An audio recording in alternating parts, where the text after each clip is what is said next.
This is Frieze London, a fair which styles itself not only as somewhere to buy art, but also as a place to simply enjoy it, rather as if it were a pop-up museum.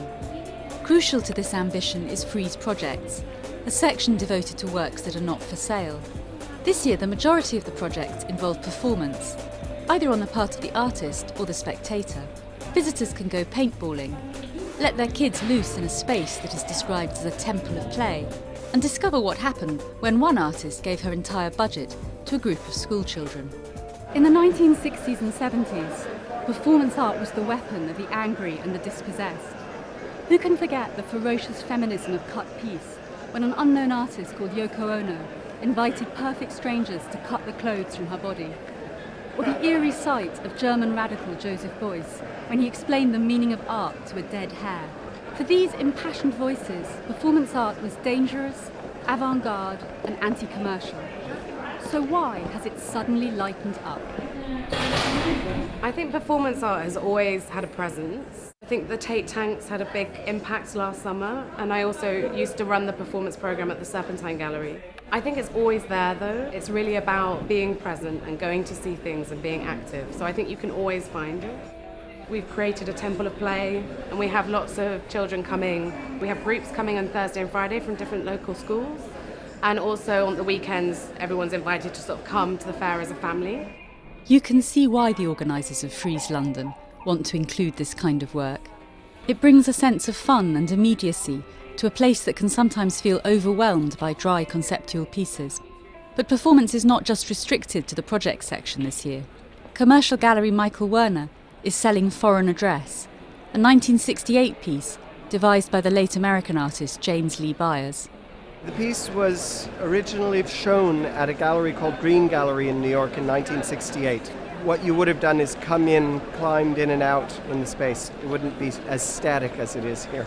I'm not sure how easy it is to sell conceptual works, but it seems to be a much more common practice than it was.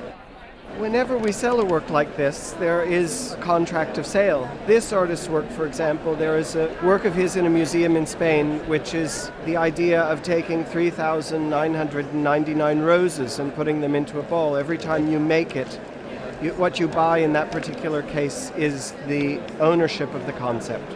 Performance art is greatly increased in popularity for private buyers, which is why we have the opportunity to show something like this at this point, because he's one of the original founders of so much that's going on today.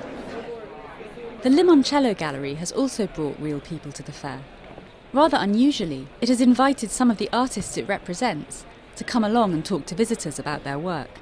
When Limoncello approached us with asking if we could be part of the art fair and actually spend the time on the booth for the full 5 days of Frieze, it was quite a kind of daunting experience to possibly do, because artists, as a rule, don't really like kind of attending the art fairs. It's kind of part of the world that we try and stay away from. But when I thought about it more, it kind of struck me as a good opportunity to maybe talk to people about the work that I don't necessarily get the chance to meet or have those conversations with. And so far today, the kind of conversations we've been having has been very different to those that you might normally get. It's brought up kind of different things about the work and kind of led to another way of being able to talk about the work, which has been kind of really interesting for me. Limoncello has always approached art fairs by doing a booth that isn't necessarily a normal booth. There's always something of a curatorial premise about it, and I guess this is just another way of doing something like that by having the works to show and then also having the artists to kind of talk and tell about the work. Right now, most performance art finds its way into private homes through the films and photographs that act as documentation. But who knows, in the future certain collectors might decide they want to install a real artist in their bedroom.